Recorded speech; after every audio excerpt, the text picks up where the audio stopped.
The NFL is gearing up for the 2024 draft as it held its annual combine 2 weeks ago. 321 prospects were invited to showcase their potential and prove themselves for a roster spot on an NFL team. Welcome back to Penn State Sports Night. I'm Julia Henry, joined by Owen Cameros and Jezenia Marrero. Owen, which player increased their draft potential at the NFL Combine? There's a lot of players that did definitely increase their draft potential. Penn State did have one of them. Chop Robinson had a great combine, but I'm going to go to Braden Fisk, the defensive tackle out of Florida State. Now, Fisk, he's a bit undersized for his position. His rankings, they do the rankings of kind of positions and percentiles. His percentiles for his arms, his hands, his wingspan, they were all in the 10 to 20 range.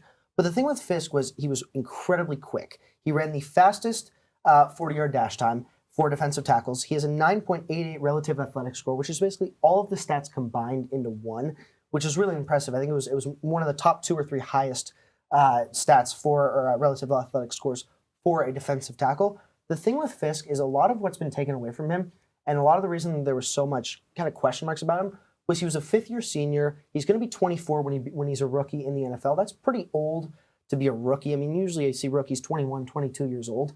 With Fisk, he's old, he's 24. But the thing with him is he's has some issues, but look at his incredible athletic abilities. Look at how quick he is off the line. His splits in the 40-yard dash, his 10-yard split as well was really impressive. So the thing with him is, while he might be undersized, he has the athletic ability that he can use to kind of make up for him being undersized. There was another player that I always like to point out when you talk about undersized defensive tackles. That player was Aaron Donald. Aaron Donald was undersized coming out into the draft. He didn't have, the wingspan or the height or anything of a normal defensive tackle. And look at what he did in the NFL. Fisk, kind of a similar player, not necessarily going to be the talent of Aaron Donald, but certainly a player that maybe got overlooked because he didn't have that physical capability of an average defensive tackle. But I mean, his athletic ability speaks for itself. And I think that he really, really showed out in the combine and really made it so that teams, instead of looking at him as maybe a day 3 player, maybe 6th round, 7th round, now he's going to be looked at maybe a late 2nd to an early 3rd round pick. That combine, that was huge for him. Great points there, Owen. And I really like the analogy you made with Aaron Donald and him. To start off, before we get too much into it, let's talk about Xavier Worthy really quick. Breaking that record, that was great to see. Just the energy in the stadium after that. You hear the fans, you see him continue to run. It was just such a cool thing to watch, and I was really excited for him. But for me, I'm going to go with Ray Davis out of Kentucky. To start off, his storyline is amazing. He's a child from foster care, home saying no to him. He had nowhere to go at the age of 12, I believe. And to see him now at the NFL Combine, just a really full circle moment for him, and I can't imagine the feelings that he's going through. Ray Davis had a very good season with Kentucky, and it was really good to see him against the Gators when he had 3 touchdowns running for 280 yards. Just very good tackling and shaking. He does a great job at both of those. So during the Combine, his 40-yard dash was 4.52 seconds, which is really good for a bigger guy. He's 216 pounds, so seeing him perform very well in the Combine was really nice. So I'm excited to see where he goes after this.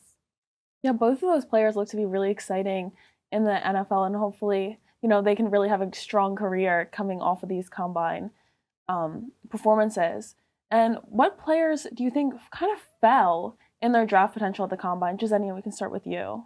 Yeah, that's a great question. So to start off, like you said previously, the NFL Combine had 321 prospects. That's a lot of people. So to say that someone fell is kind of hard to say because we're seeing people that we're not really used to seeing from smaller colleges really rise during this combine, which is the opportunity for them to do so.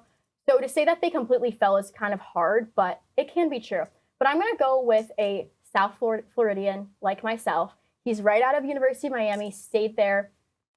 Cameron Kitchens. He had an amazing season with the Miami Hurricanes. He had 5 interceptions this season, 6 interceptions last season, 40 solo tackles this season. Overall, a very good season. And he came into this NFL Combine very shaky. And in my opinion, his potential was not really shown. So I'm very interested to see him during his pro day to really show off his skills and capability because he does have so much potential. His 40-yard dash was 4.65 seconds, which is a little questionable. And it was interesting to see because Jameson Williams, also from Miami, a safety, had the same number. So I thought that was pretty ironic. What about you, Owen? Yeah, I'm going to pick a player that I think we've all watched a lot, at Penn State, and that's Kalen King. Kalen King has not only had a bad draft combine, he's really struggled in his junior season, kind of in the past, since September. The thing with King was he came off such, an insane amount of hype from his incredible sophomore season where he was an All-American, and it just kind of went away. And the problem with that is that King, while he was, didn't have as good of a junior year, which made kind of a late first round draft stock kind of fall to maybe a second round, and then he came into the combine needing a really good performance and just didn't get it. The problem with King was it's the glaring issue of his 4.61 40-yard dash.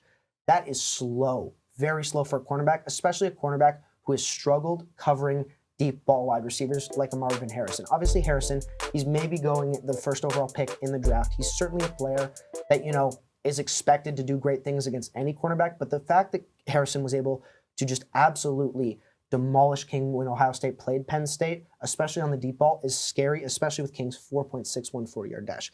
King's expected to be kind of a lockdown corner, and you can't do that as slow as he is. The other issue with King is that he doesn't really have anything he's incredible at. His highest combine, his percentile in the combine was his vertical and his 10-yard split. Those were 63rd percentile of all cornerbacks. That's not an incredible margin. He only had four combine performance stats where he was higher than 50% of all other cornerbacks.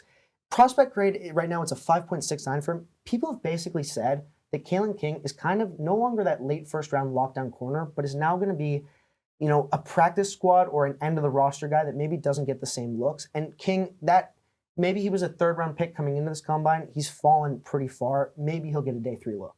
Now, do you think that if he does get drafted a little bit later, he has time to grow? What do you think about that? I mean, yeah, every year you see guys. I'll go back to Tariq Woolen a couple of years ago. He was a 5th-round draft pick, and it turned into an incredible rookie sensation. I certainly think that guys like that that are drafted late have great, potential. There's certainly no saying that he couldn't, do something great. I just don't see King being able to overcome that 4.61 40-yard dash. That does make sense. Both of these players came into the combine with hopes to improve their draft position, but may have left a poor impression on NFL franchises. This year, we saw top prospects opting out of the combine. This was especially seen at the quarterback position.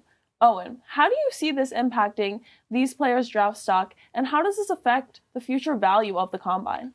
The combine is not for the best players in the draft. It's not for the guys going 1 through 5, and I understand the decision from players like Caleb Williams to not throw in the draft or not take measurements, because at the end of it, he's already going to be the number 1 overall pick. He risks injury. He risks having an absolutely dreadful performance that takes him out of that number 1 spot. Everybody knows Williams, May, players like that, they're going to go at 1 through 5 in the draft. They don't need to be going to the combine, as sad as that is, because they just are not going to lose any money or any draft value from just not participating in the combine.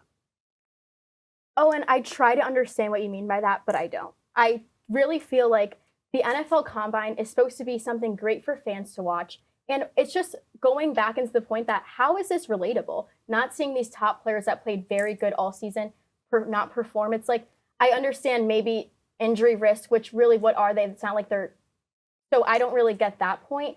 But with that being said, it's kind of just like the NFL is becoming such a business. And I totally understand it is. It's $1 billion business. But why is it that they can't come? Especially like Marvin Harrison Jr. It was very strange that he didn't show up for his interviews. Just what's going on, and maybe their agent. And I don't necessarily think it's the players, but it's very questionable to see what's going on and how are we going to relate to you guys anymore?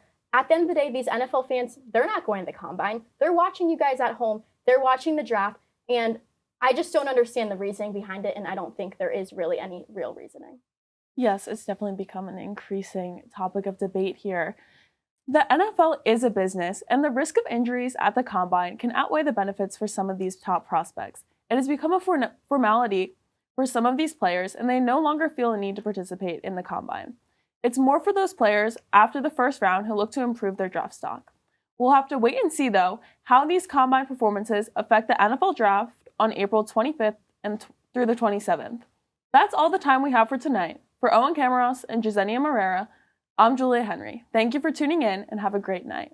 Hey everybody, thanks for tuning into this edition of Penn State Sports Night. For more content like this, be sure to subscribe to our YouTube channel, give us a like, and follow our socials down below. And as always, we are Penn State Sports Night.